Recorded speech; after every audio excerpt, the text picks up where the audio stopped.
Sometimes hata kuna shida unaombea, hiyo shida unasema unaikemea na unataka iondoke, lakini Mungu hutumia hardship kutufundisha, kubadilisha maisha yetu. David said, in distress you enlarged me.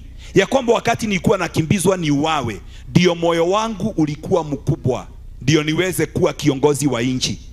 Kwa sababu nilipoitwa kama mchungaji wa kondoo, moyo wangu haungeweza kubeba taifa.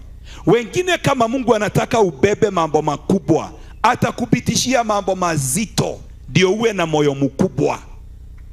Na ukiomba hiyo mambo iondoke, Mungu anasema hapana, it is for your good.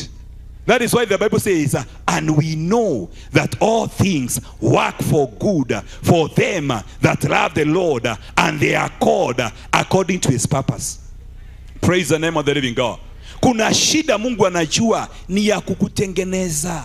Ingine anajua kile kiburi uko nacho, na anataka akunyenyekeshe, ndio wakati atakuinua hautapiga kifua.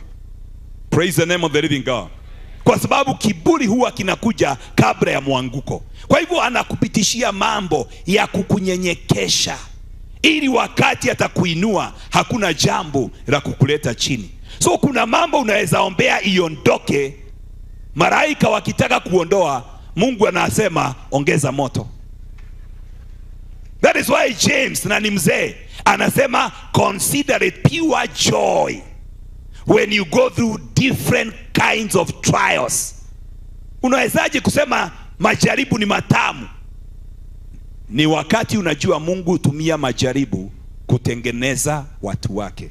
So kuna shida unaweza iombea sana, Mungu ajue hii nikiondoa, you'll never become what I wanted you to be.